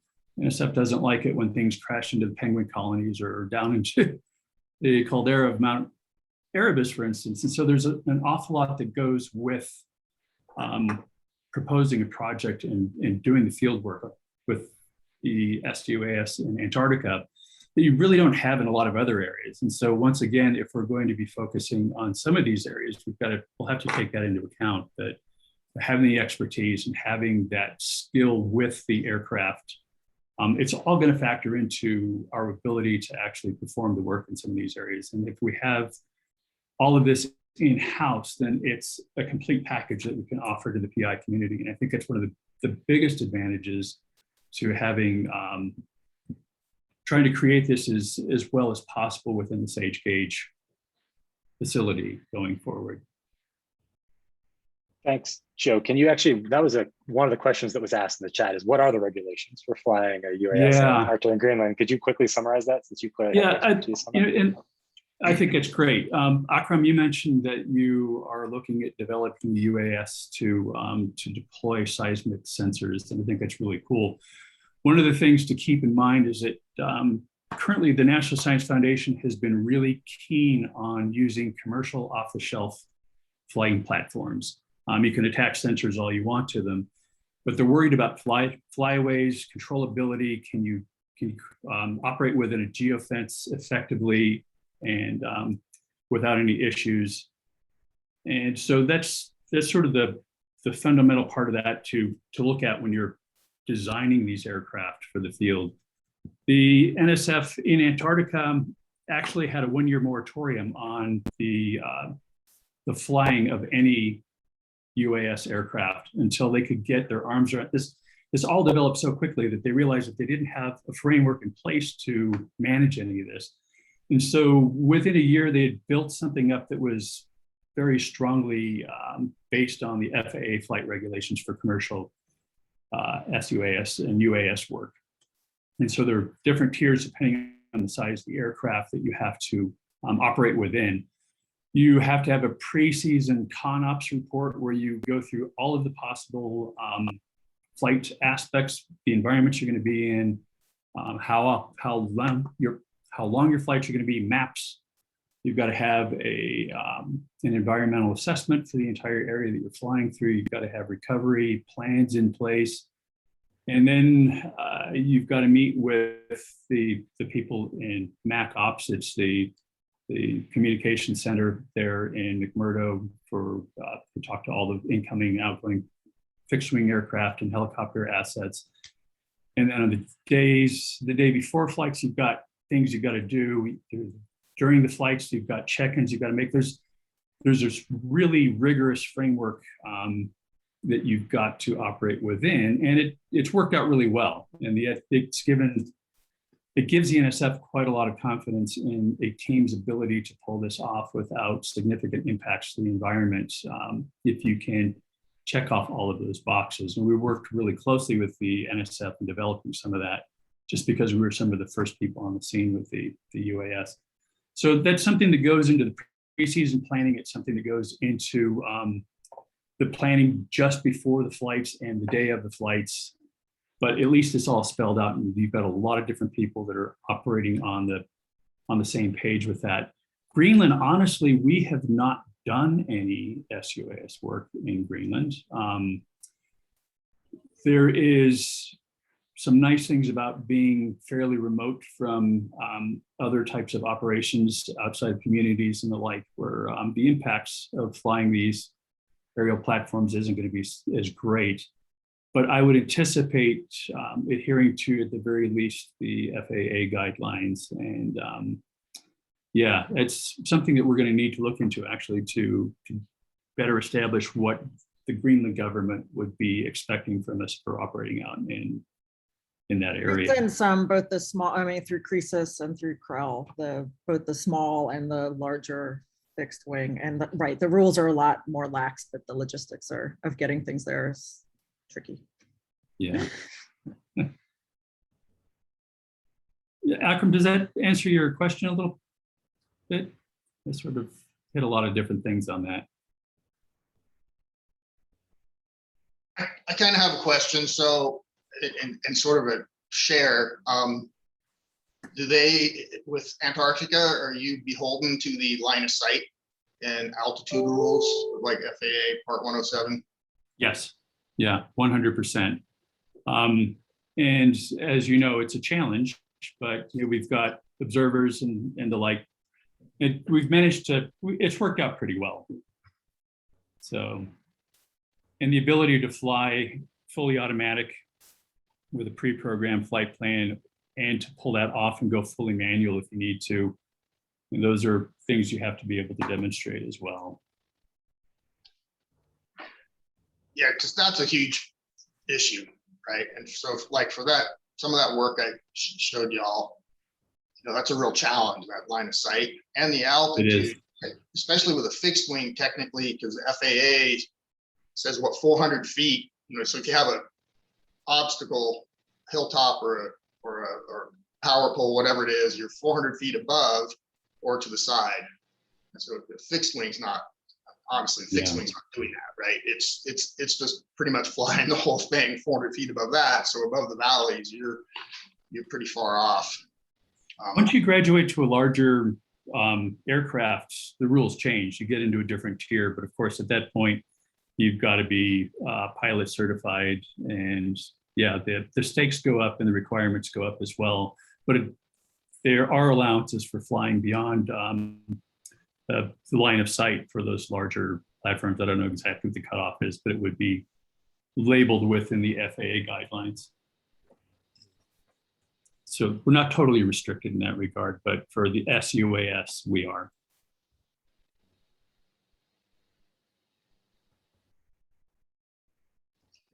that really is a big deal, right? Because you're looking at what, I don't know, 600, depends on the aircraft, but 4 to 6, maybe 700 meters line of sight or something. Yeah, that's pretty limiting for a lot of kinds of work, I would think, right? Even I think at the volcanoes, right? I mean, if you're, I don't know about volcanoes, but 600 meters sounds pretty close to a volcano to me. No, I mean, a lot of time the exclusion zone that you have to stay out of is 5 kilometers, right? You're not gonna even get close with 600 meters. right. And I think Antarctica is probably the most restrictive of any place that we'll operate in. And it's 100% the environmental. Well, the environmental and the fact you've got a lot of aircraft that are operating close to the ground with the helicopters and flying in and out all the time with fixed wing. So that makes the stakes are pretty high there. But other places, there may be more latitude for that. And you can also get special clearance to do things that are not entirely within the bounds of that framework too. So if there's something you can justify and mitigate all of the potential hazards in that, you can probably get that worked into the flight plan. Otherwise, yeah, you've got to pick up and move downrange, and pick up again and move downrange your entire operation. Yeah.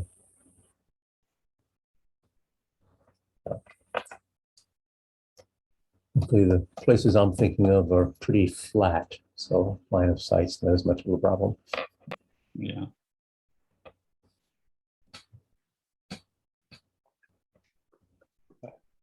All right, good. Since it's quiet, I mean, I'll add sort of an anecdote, but I mean, the line of sight will slow you way down on those big projects. And there are other weird issues. I think that Salton Sea project where we did all that flying, I think it was the very first flight, second flight, Box Canyon, and there's no traffic throughways there, on the air charts, and we're legal. I could see our EB, and in comes a fighter jet, and I don't really know how low it was, but it looks crazy low, and going 200 miles an hour or whatever, and I was mortified, and you can't. I don't know how you predict that really, right? They're out.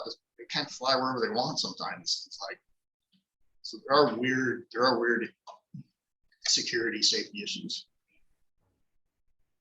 I'd like to just mention real quick, Brendan Hodge has popped in here. Brendan worked for the polar team in Antarctica quite a lot, and he was foremost instrumental in writing up a lot of these policies and procedures that the NSF has put in place for the Antarctic operations. So he would be a really good source of information for anybody who is looking at a project down in Antarctica for flying these things.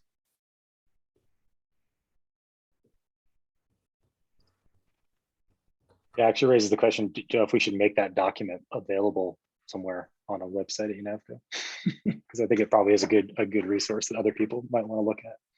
Sure. Yeah, we can definitely look at doing that. Toss it in the knowledge base or something. Yeah, and it should, well, yeah, once you get working on your field plan, well, at the proposal stage, actually, you'll start hearing from different individuals within the Antarctic program, making sure that you've got all your ducks in a row early. So, but yeah, we can do that. So I don't know if we want to move on. There's a couple other poll questions we haven't touched maybe on as much, but it's been a good discussion so far. But like the question of sensors. So if you're still seeing my screen, like this question was like, what sensors are people using? Which is photogrammetry, optical sort of leads the charge. But we saw a lot of good examples of other things. So I guess a question that might be interesting for this group is maybe not what you're using, but what you'd like to have access to. Like, what are the things UNAVCO should be thinking about under a future facility or even the current facility about trying to figure out how we potentially add that capacity to the instrument pool? Yeah, and I think this poll, although again we're dealing with a small n, 0% LiDAR. Why is that? Because they're extremely expensive and difficult to implement, right? And so that's where I see, a facility. And this was true with the TLS as well, right? I think NSF decided early on that they didn't want to buy a $250,000 instrument for every PI that wanted one. So it makes sense to have a facility with trained professional staff to provide those types of instruments. And I think just like TLS, a UAS with a LiDAR on it, I'm all for someone else dealing with those headaches, but collecting great data for me.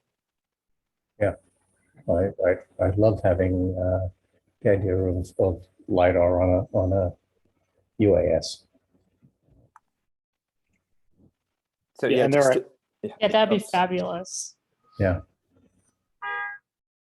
and I was just gonna say that last year in the session, we had Brian Unitas from IU, who has a full LiDAR system, and he talked about using it. And definitely I've been out in the field with him for a day, and just the complexity of that kit and flying it and the operational needs and, you know, batteries and just the amount of extra sort of dotting of I's and crossing of T's that's necessary when you're putting $250,000 in the air is definitely seems like a place where a facility with professional staff would be an obvious place to fill that need. How small can the LiDAR units be in terms of being able to fly them? So you can get a full system that flies underneath the 55-pound FAA small UAS limit, but it's flying on a larger, like one of those Matrice 600 type systems of, you know, a 6-rotor, a relatively big UAS, then with a pretty good sized payload hanging off of it. But this is a place where the technology is advancing really quickly. So DJI, if they haven't come out with it already, are talking about coming out with a much lower cost, much smaller footprint LiDAR system. Whether it's sort of survey grade in the sense that the geodetic community would want it to be is a different question that I don't know the answer to. But, you know, they're talking about LiDAR systems that'll be in the $20,000 range as opposed to the $200,000 range. But from mapping in any place that is, you know, shrewd with trees, it'll be so useful. Yeah, and all LiDAR sensors are not created equal either. Some are better at multi-returns, and so therefore are better for bare earth mapping versus some of the lower cost sort of autonomous navigation oriented LiDAR sensors that are essentially single return instruments, and so probably are not as good at getting canopy penetration. Yeah. So are there other things that the community would like to have access? LiDAR is obviously one that comes up every time this topic is discussed, but are there other sensors out there, especially say for volcanological research, that aren't accessible that would be nice to have? I think providing those larger, the Matrice and above platforms is what would be needed, but with the ability to attach sensors. So I think this is something we discussed. You know, I know Inat and I have several colleagues that are just constantly developing their own gas measuring techniques, whether it's spectrometers or I think the bag collection system that Inat showed. And they're really on a day-to-day basis developing these things. So I don't see the facility maybe getting into that because these are people that are specializing in gas geochemistry, but having the platforms that people could say, hey, I want to be able to plug this sensor onto, you know, I think that's probably more powerful. Mm-hmm. But certainly all the optical and multispectral, hyperspectral imaging capabilities. The thermals, having 2 sensors at the time, or, you know, more than one, is really key. So having the visual and the thermal together is better than having, you know, them separate. Same with the gas and the visual. Are we in the plume? Is the plume, what's the density of the plume, not just the composition of it? So being able to have kind of 2 signals collected at the same time is really, really useful. I see Leah has her hand raised. Yeah, I was just gonna say, like, are there systems that are kind of modular like that you can, I mean, I think the LiDAR maybe is not so much as its own beast, but within the optical range and the gas range, like, can you kind of plug and play depending on your application on the same platform? Are there a number of applications like that? That picture I showed was a Matrice 210, not even a 600. Okay. That we had visual and thermal built in as the GI system. We had it calibrated to high temperatures because we need that for lavas. But then we strapped onto it a multi-gas and a gas collection bag. Okay. A little haphazard with zip ties and duct tape, but it worked. But it worked. Okay. So that's already 4 different instruments. I don't know if it would be able to carry a LiDAR underneath this whole thing, maybe. Yeah. Yeah, and the LiDARs are a little more complicated, right? Because you got to deal with lever arm offsets and all kinds of things. But if you just need something up in the air on the platform, it's probably a lot easier to get creative and 3D print a mount or something that can carry the payload. There are definitely small enough. Yeah, some of the single rotor vertical takeoff and landing, the more sophisticated kind of potentially very expensive UAS platforms that have longer flying durations, they kind of have interchangeable mounts, and they sell kits for various types of sensors, so you can swap them. Yeah, we have colleagues at Lamont that work with the team at Latitude, where the team at Lamont just built the kind of payloads to put in the nose of the Latitude, and then they swap them. They just swap them. But these are more like the $500,000 cost of platforms, right? So they're like, here's your space, put whatever you want in there. The Swift are like that as well. But that's, again, it's an enterprise solution. But that's, I think, the USGS and NASA have been going with those for doing some of the volcanology research.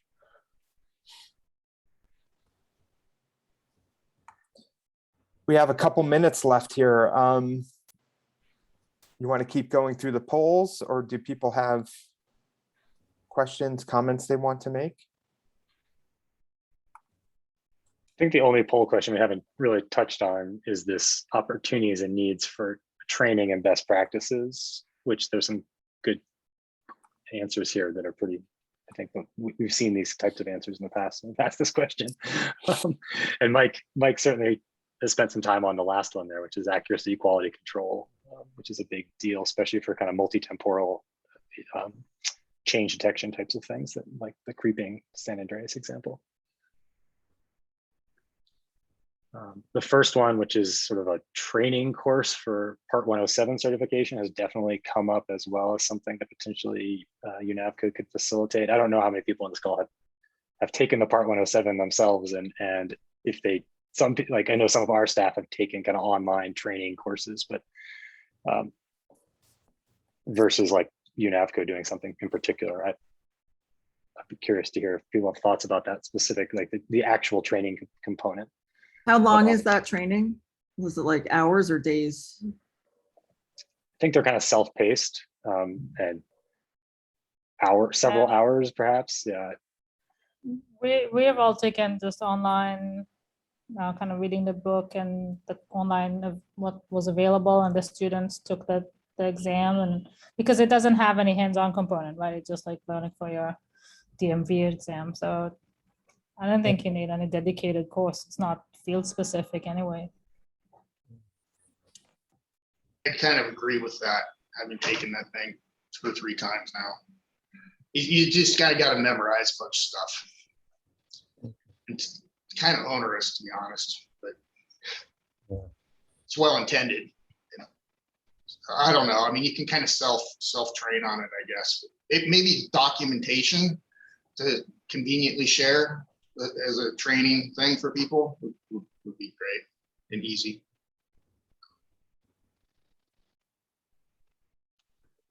I would think a course more geared towards data analysis might be more useful for students, and UNAVCO's done such a nice job with those types of short courses in the past.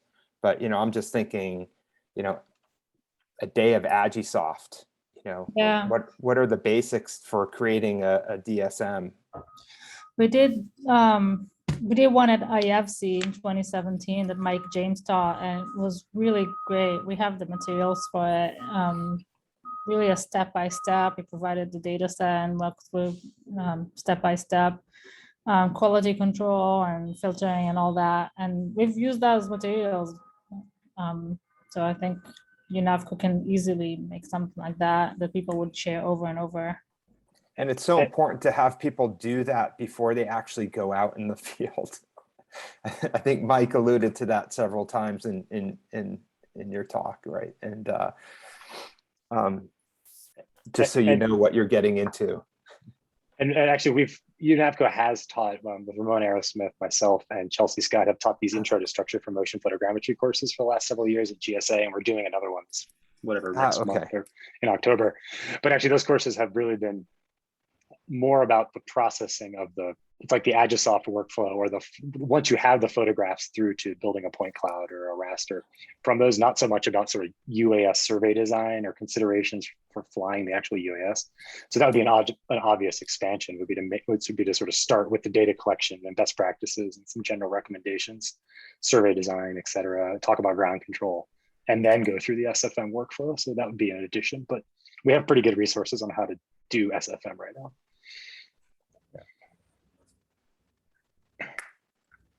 Right, because you can always reprocess and reprocess, but when you're out in the field, you've got the one shot and you've got to collect it right. Yes. We should recruit Mike to help us teach that course. I'd be happy to try to help, Chris. We were going to try to do it at the Rocky Mountain. Remember? Oh, that's right. Yeah, right at the beginning of COVID. Yes. As COVID came in and crushed our hopes and dreams. I'd be happy to sit in, confuse people. So I guess a follow-on to that question, because this would be helpful for informing a potential trying to do this in real life, is like, what's the best venue for something like that? We've done these at GSA in the past. We could do it at this meeting next year, the Sage Gauge meeting, or we could do it as its own freestanding thing, which is how like the GMT SAR and ICE courses get taught as their own summer activities. Anybody have any feeling on what's the best venue for this? Because I feel like the interesting thing about these topics is they're actually tend to be broader than just the Sage Gauge community. There are a lot of people in the earth sciences far more broadly who are interested in these topics. And so what's the best place to do that? A lot of it, I think, will be useful to be self-paced online resource rather than at a meeting, because sometimes people don't necessarily know, oh, maybe I want to do a survey in my field trip next year that I don't even think about, or they just don't go to the meetings. And I think with the new reality of people not necessarily going to meetings in person, it'll provide flexibility and accessibility to a lot more people.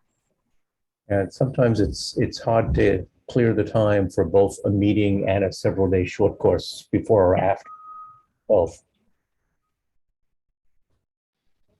And one thing, those are good points, but one thing I've seen come up is the computing power.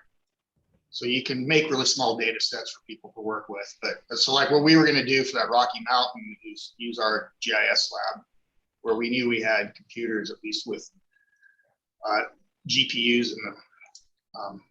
So that can, I've seen that, right? When the computers are on, when you can't get the processing done. Well, people have different computers. We had that happen before, different computers, and then some people just can't process it. Yeah, we've always done just like a simple 30 photo set. It's like, very stripped down just to get the process working. Because yeah, anything larger than that's tricky to do in a GSA short course where everybody shows up with a laptop.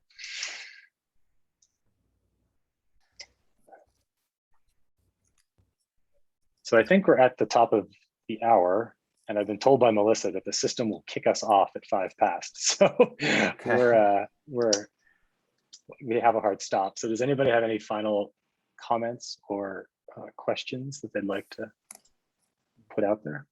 I guess I just have probably not one in 30 seconds, but thanks so much for leading this. It's really a useful discussion to think about for the merger and stuff. But one thing that I would like to think about more, and I'll look at, if anyone has resources, please send me, is like, what is the current state of facility support for this? Like, what else do we need to make it successful?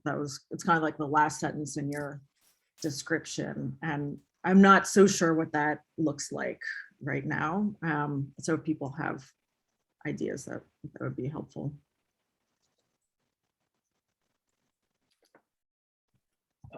Annette, do you want to comment? I see you get your hand up.